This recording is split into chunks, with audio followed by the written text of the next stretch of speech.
बोलिए श्री कृष्णचंद्र भगवान की जय। श्रीमद् भगवत गीता के 9वें अध्याय का महात्म्य। महादेव जी कहते हैं, पार्वती अब मैं आदरपूर्वक 9वें अध्याय के महात्म्य का वर्णन करूंगा, तुम स्थिर होकर सुनो। नर्मदा के तट पर माहिष्मति नाम की एक नगरी है। वहाँ माधव नाम के एक ब्राह्मण रहते थे, जो वेद वेदांगों के तत्वज्ञ और समय समय पर आने वाले अतिथियों के प्रेमी थे। उन्होंने विद्या के द्वारा बहुत धन कमाकर एक महान यज्ञ का अनुष्ठान आरंभ किया। उस यज्ञ में बलि देने के लिए एक बकरा मंगाया गया। जब उसके शरीर की पूजा हो गई, तब उसको आश्चर्य में डालते हुए उस बकरे ने हंसकर उच्च स्वर में कहा, ब्राह्मण, इन बहुत से यज्ञों द्वारा क्या लाभ है? इनका फल तो नष्ट हो जाने वाला है तथा यह जन्म, जरा और मृत्यु के भी कारण है। यह सब कहने पर भी मेरी जो वर्तमान दशा है उसे देख लो। बकरे के इस अत्यंत कौतूहलवश वचन को सुनकर यज्ञ मंडप में रहने वाले सभी लोग बहुत ही विस्मित हुए। तब वे यजमान ब्राह्मण हाथ जोड़ अपलक नेत्रों से देखते हुए बकरे को प्रणाम करके श्रद्धा और आदर के साथ पूछने लगे। ब्राह्मण बोले, आप किस जाति के थे? आपका स्वभाव और आचरण कैसा था?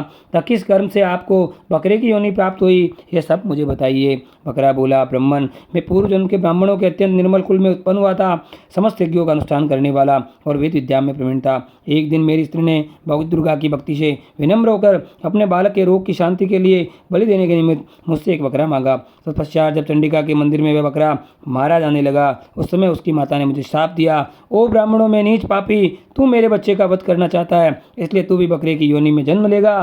तो इसलिए उस कालवश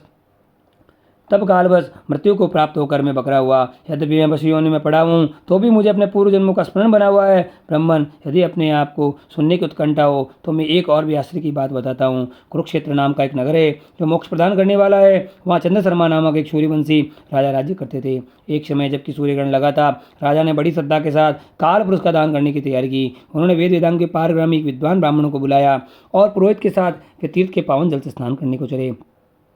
तीर्थ के पास जाकर राजा ने स्नान किया और 2 वस्त्र धारण किए। फिर पवित्र एवं प्रसन्नचित्त होकर उन्होंने श्वेत चंदन लगाया और बगल में खड़े हुए पुरोहित का हाथ पकड़कर तत्कालोचित मनुष्य से गिरे हुए अपने स्थान पर लौट आए। आने पर राजा ने यथोचित विधि से भक्तिपूर्वक ब्राह्मण को काल पुरुष का दान दिया।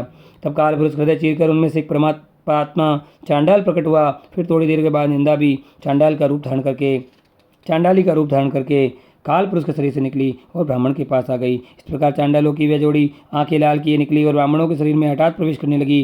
ब्राह्मण मन ही मन गीता के 9वें अध्याय का जप करते थे और राजा चुपचाप ये सब कौतुक देखने लगे। ब्राह्मण के अंतःकरण में भगवान गोविंद शयन करते थे, वे उन्हीं का ध्यान करने लगे। ब्राह्मण ने जब गीता के 9वें अध्याय का जप करते हुए अपने आश्रयभूत भगवान का ध्यान किया, उस समय गीता के अक्षरों से प्रकट हुए विष्णु दूत द्वारा पीड़ित होकर वे दोनों चांडाल भाग चले। उनका उद्योग निष्फल हो गया। इस प्रकार इस घटना को प्रत्यक्ष देखकर राजा के नेत्र आश्चर्यचकित हो उठे। उन्होंने ब्राह्मण से पूछा, विप्रवर, इस महाभयंकर आपत्ति को आपने कैसे पार किया? आप किस मंत्र का जप तथा किस उपदेश का स्मरण कर रहे थे? वह पुरुष तथा वह स्त्री कौन थी? वे दोनों कैसे उपस्थित हुए? फिर वे शांत कैसे हो गए? ये सब मुझे बताइए। ब्राह्मण ने कहा, राजन, चांडाल का रूप धारण करके भयंकर पाप ही प्रकट हुआ था। वह स्त्री निंदा की साक्षात मूर्ति थी। मैं इन दोनों को जैसे ही चमकता हूँ, उस समय मैं गीता के 9वें अध्याय के मंत्रों की ज्वाला जपता था। उसी का महात्म्य है कि सारा संकट दूर हो गया। महीपते, मैं नित्य ही गीता के 9वें अध्याय का जप करता हूँ। उसके प्रभाव से प्रतिक्रिया जनित आपत्तियों के बारे में पार हो चुका हूँ। यह सुनकर राजा ने उसके ब्राह्मण से गीता के 9वें अध्याय का अभ्यास किया। फिर दोनों ही परम शांति मोक्ष को प्राप्त हो गए। यह कथा सुनकर ब्राह्मण ने बकरे को बंधन से मुक्त कर दिया और गीता के अभ्यास से परम गति को प्राप्त किया। बोलिए श्री कृष्णचंद्र भगवान की जय। जय जय श्री राधे।